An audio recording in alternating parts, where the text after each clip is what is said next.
Le président de la République, président en exercice de l'Union africaine, arrive à Abidjan pour participer aux travaux de la conférence des États africains avec l'Association internationale de développement.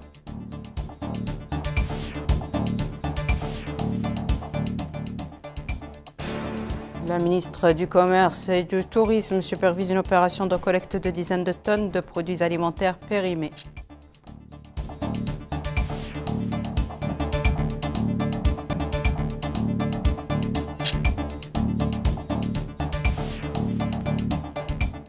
Le ministre de l'Équipement et des Transports visite les chantiers de construction des ponts de l'amitié de Hayi Saken.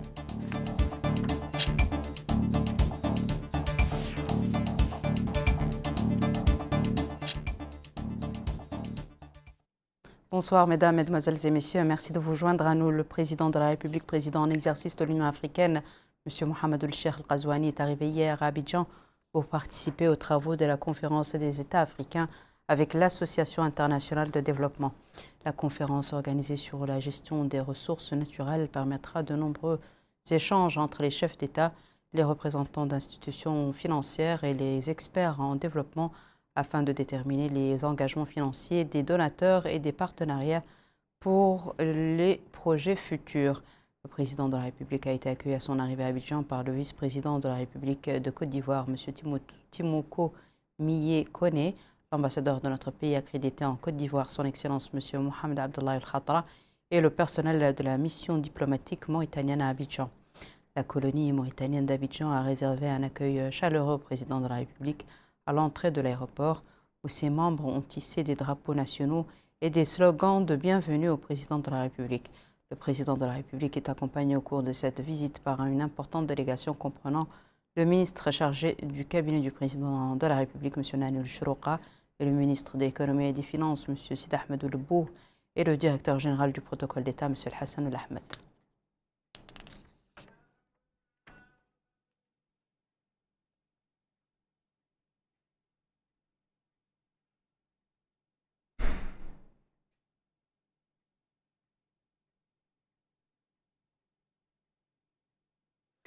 Ici à Nouakchott, les autorités continuent leur opération contre les produits périmés. C'est ainsi qu'aujourd'hui, la ministre du Commerce et du Tourisme a supervisé une opération de collecte de 150 tonnes de produits alimentaires périmés, opération menée par des équipes de la direction de la protection des consommateurs et de la répression des fraudes au niveau des marchés des 3 wilayas de Nouakchott.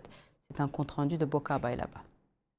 Les pouvoirs publics luttent sans relâche contre les produits alimentaires périmés.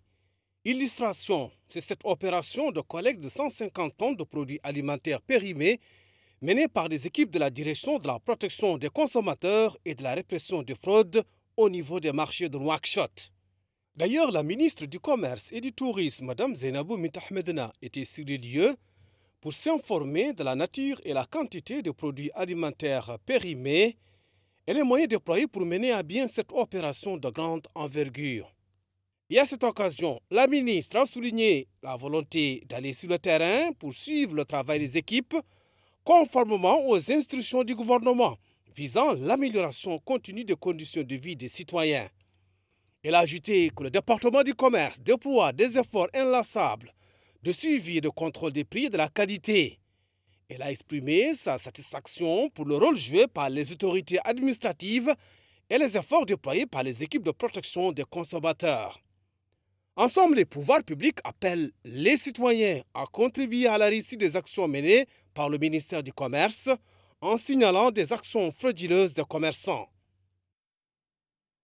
Le ministre de l'Équipement et des Transports a inspecté hier les travaux de construction du pont de l'Amitié, communément appelé Carrefour Madrid, et du pont du Carrefour dit Hayi Saken à Nouakchott Nord.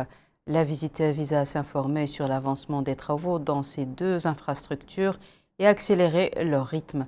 C'est un compte-rendu de Mohamed Khattab.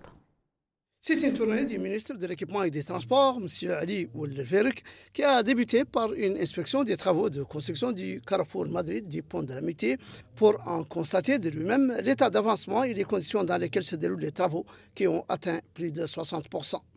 L'autre étape de cette tournée était le carrefour dit Hayy Sakin, à Nouakchott-Nord, où le ministre a assisté à une présentation sur l'état d'avancement de la construction de cet ouvrage, dont les travaux ont atteint 85%. Les deux ponts sont construits avec des poutres en béton armé d'une portée de 20 mètres et d'une longueur de 200 mètres, un tablier de 12 mètres de large et de 71 mètres de long pour le pont d'accès, avec un mur de soutènement, un rond-point de 10,5 mètres de large et une grande chaussée de pavés. Il faut noter que la visite vise à accélérer le rythme des travaux dans la réalisation de ces infrastructures. L'occasion pour le ministre d'exhorter les responsables de la réalisation des deux infrastructures à accélérer les travaux de construction tout en respectant pleinement les normes techniques énoncées dans le cahier de charges. Les rideaux sont tombés sur les travaux de la session de formation de 2 jours des imams des mosquées de Nouakchott.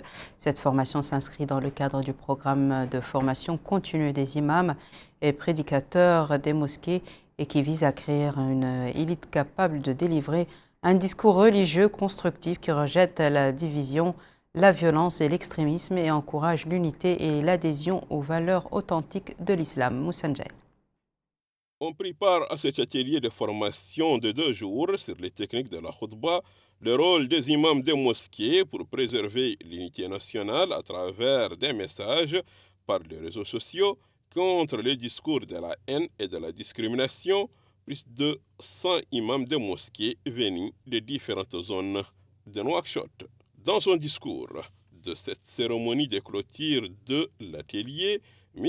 Beytullah Ould Ahmed El Souad, secrétaire général du ministère des Affaires islamiques et de l'enseignement originel, a déclaré que cet atelier était un espace d'échange d'informations et de partage d'expériences dans le domaine de notre religion, l'islam, dans ses principes, normes et exigences. Il a ajouté que les recommandations de cet atelier seront prises en considération conformément aux instructions de M. le ministre. Au cours de la cérémonie de clôture, les participants ont suivi une déclaration au nom des participants. Dans cette déclaration, ils ont remercié le département des affaires islamiques et de l'enseignement originel pour l'intérêt qu'il accorde aux imams des mosquées. Le réseau de communication administrative du ministère de l'Intérieur, de la promotion de la décentralisation et du développement local a rapporté que les pluies ont enregistré au cours des dernières 24 heures sur certaines zones du pays, le maximum étant 20 mm, ont été enregistrés dans la localité de Kobe-Hellendiaï, dépendant de la Mourata d'Ombout, et le minimum est de 5 mm dans le village de Lemkhemet, dans la même Mourata. La société mauritanienne d'électricité Somelec a lancé ce matin, à partir de la Mourata de Tavlarzena, une campagne de lutte contre la fraude d'électricité, de paiement des factures impayées et vérification des compteurs. Mohamed Khattad revient sur les objectifs de cette campagne. C'est dans un souci d'amélioration de ses performances et mieux servir le citoyen que la société mauritanienne d'électricité, la Somelec, a lancé cette campagne de lutte contre la fraude sur l'électricité d'une part et de recouvrement de ses créances d'autre part pour réduire ses pertes commerciales. Il est vrai que la continuité et la qualité de services recherchés passent par l'amélioration de la situation financière de la société. C'est donc une campagne spéciale à laquelle participe l'encadrement de la société et pour la première fois un représentant du ministère de l'Énergie et du Pétrole en vue de s'assurer du rapprochement du service du citoyen et de corriger l'état des branchements en veillant à traiter les cas avec la flexibilité nécessaire. Le point de départ des équipes d'inspection de cette campagne a été donné ici au centre Tavlarzena 2 dans la wilaya de Nouakchott-Ouest pour l'amélioration de la situation financière de la société, vérifier les branchements et enregistrer les réclamations des abonnés. Sur le terrain, les équipes sont accompagnées lors de leur passage au niveau des points de livraison par le chef du centre, M. Si Abdoulaye, qui explique. Nous avons eu à visiter 2 points de livraison. Le premier point de livraison concernait une adresse qui avait un solde de 178 000. Et quand on est arrivé sur place, l'abonné nous a demandé de lui faire des facilités si possible. Effectivement, nous avons discuté avec lui, on s'est entendu sur le fait qu'il va payer tout de suite dans l'immédiat sur Bankili, 100 000 ouguiya, et les 78 qui restent, il passera au bureau pour qu'on lui donne un délai très court pour le payer, pour régler définitivement sa facture. Concernant ce point de livraison, là où nous sommes actuellement, c'est un point de livraison que nous coupons toujours, tous les jours, mais on ne trouve personne. Personne ne vient répondre à nos appels. Ce que nous faisons, on le coupe aujourd'hui, il se remet. On le coupe aujourd'hui, il se remet et on vient le soir, on le coupe aussi. Là, nous avons assisté tout de suite à une coupure où on a cisaillé les câbles parce que les mêmes choses se répètent. On a décidé de cisailler le câble pour celui qui est branché direct, celui qui est à l'angle. Et celui-là, il a son compteur mais il n'ouvre pas, il est en solde, on les a coupés tous les deux, on a cisaillé les câbles. Le coordinateur de la campagne et les représentants du ministère de l'Énergie et du Pétrole ont souligné l'importance de cette campagne de normalisation de l'état des abonnements des clients, de recouvrement des créances de la société, de lutte contre la fraude et pour réduire les pertes commerciales de la société qui se situe encore à un niveau très élevé. L'encadrement de la société insiste sur l'objectif essentiel de cette campagne qui est de rapprocher le service du citoyen, lequel est invité à prendre l'initiative de payer ses arriérés afin d'éviter l'interruption du service pour non-paiement des factures dans les délais impartis. Pour cet ingénieur qui représente le ministère de l'Énergie et du Pétrole, sa présence témoigne, dit-il, de l'importance de cette campagne pour le département, qui espère l'amélioration du service de fourniture d'électricité pour les citoyens, mais aussi pour régulariser la situation de la société avec sa clientèle. Là, au centre de Tavrarzena 2, les usagers reconnaissent la flexibilité des responsables qui les écoutent et les aident à payer leurs redevances, comme l'affirment ces citoyens, venez effectuer des paiements électroniques ou chercher des solutions pour résoudre le casse-tête de leurs arriérés de factures en arrêtant des échéanciers avec la société. C'est le cas ici, comme l'explique cet agent de la Somelec, venu couper des clients pour non-paiement et fraude multiples, certains abonnés disent refusant d'ouvrir leurs portes, d'autres jouant en cache-cache en remettant leurs câbles chaque fois que la société passe les débrancher. C'est dire que l'accès à l'électricité ne se passe pas sans difficulté et que cette campagne vise à améliorer les services dispensés aux clients, mais également à régulariser la situation financière des abonnés avec la Somelec. Direction à présent Kaïdi, capitale du Gorgol, où le wali de la wilaya a effectué ce matin une visite de prise de contact dans un jardin d'enfants à Kaïdi. Il a visité toutes les classes du jardin d'enfants et a été informé par la directrice régionale de l'action sociale sur le jardin d'enfants et les problèmes et obstacles les plus importants auxquels il est confronté. Bokar Baylaba. Les tout-petits ont aussi fait leur rentrée des classes. Les établissements préscolaires de la ville de Kaïdi ont retrouvé leur animation. Ainsi, le wali du Gorgol, Ahmed Naoul Sidiabe, est allé s'informer des obstacles les plus importants auxquels le jardin d'enfants relevant du ministère de l'Action sociale, de l'enfance et de la famille est confronté. Et il a déclaré que cette visite s'inscrit dans le cadre de la nouvelle année scolaire, espérant que l'actuelle se distinguera des précédentes. Et il a indiqué que cela constitue une étape importante de la préparation pour la réussite de l'école républicaine. Et il a rappelé que tout enfant qui passe par le jardin d'enfants est généralement formé dans les règles de l'art, ce qui lui permet de recevoir les connaissances requises et se familiariser avec la culture civique et la discipline. Le wali du Gorgol a souligné la nécessité d'accorder une grande attention au jardin d'enfants avec des moyens matériels pour leur développement. A noter que l'enseignement préscolaire s'inscrit en droite ligne des orientations du gouvernement. Le personnel éducatif de la ville de Rosso a confirmé que le taux de fréquentation des élèves est toujours faible malgré le passage de 3 jours de rentrée scolaire. Le rapport suivant surveille l'ambiance des premiers jours de l'année scolaire dans la ville. Retour à Moussanjay. Les écoles de l'élevage, le mine, le mriti, l'école d'application à l'école de formation des instituteurs étaient au programme de cette visite du comité technique de la ville d'Ayoun Oued El Gharbi. L'objectif est de contrôler les premières étapes de la rentrée scolaire de cette année 2024-2025 en sensibilisant et en suivant les prochaines étapes. Monsieur Abdullahi Ahmed Zain, Hakim d'Ayoun, a dit que la visite de ce comité a pu s'informer sur comment se déroule l'ouverture des classes de cette année et la présence des élèves. Il a ajouté que la présence des élèves est acceptable. Quant aux membres de ces comités techniques de suivi, d'orientation et de sensibilisation au niveau d'Ayoun, M. Mohamed Ouelhamdat, vice-président du conseil régional du Hod Sharqi, a dit qu'il est nécessaire de sensibiliser les parents d'élèves pour que tous les élèves puissent participer au cours en conformité aux normes de l'école républicaine. M. Mohamed Daoud Zaidan, inspecteur de l'enseignement fondamental, a souligné que la présence des élèves et enseignants est un signe encourageant.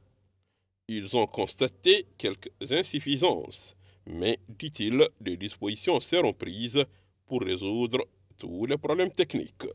Ces visites de terrain du comité technique d'Ayoun-Ville visent à suivre les premières étapes de la rentrée scolaire 2024-2025 dans des salles de classe et autres pour améliorer ce qui a été constaté comme insuffisance pour renforcer les acquis de l'école républicaine.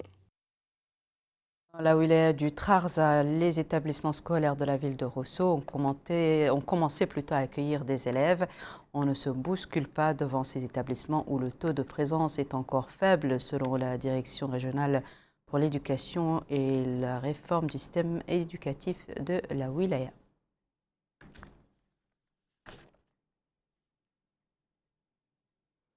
Retour à l'est du pays, plus précisément à Kifa, où le wali de la Saba, M. Ahmed Oul-Khtara, s'est enquis aujourd'hui du déroulement des cours dans plusieurs écoles de la Mourada de Kifa.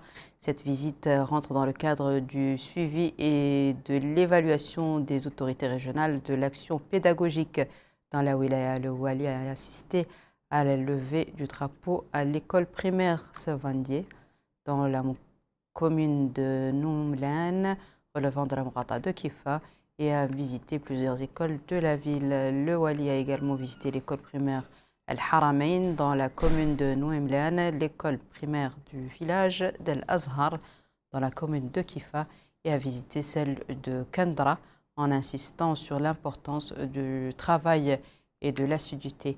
Dans un mot prononcé à cette occasion, le wali de la Saba a déclaré que cette visite a pour objet de voir de près l'évolution des cours, de la présence des élèves et du corps enseignant. Il a remercié le personnel enseignant pour sa ponctualité et les parents pour leur volonté constante de soutenir l'école et l'éducation en général.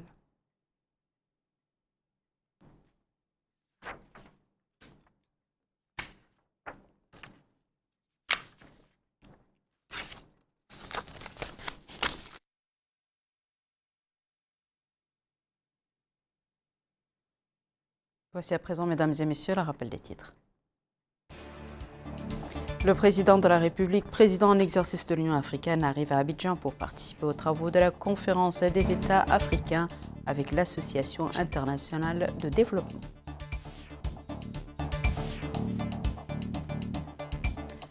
La ministre du Commerce et du Tourisme supervise une opération de collecte de dizaines de tonnes de produits alimentaires périmés.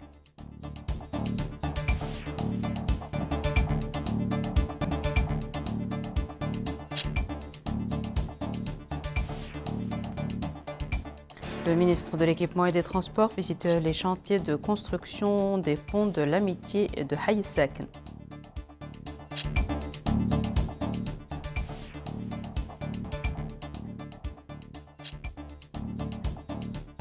C'est la fin de ce journal, mesdames et messieurs. Merci à vous de nous avoir suivis. Merci de votre fidélité et très excellente suite au programme sur le Mauritanien.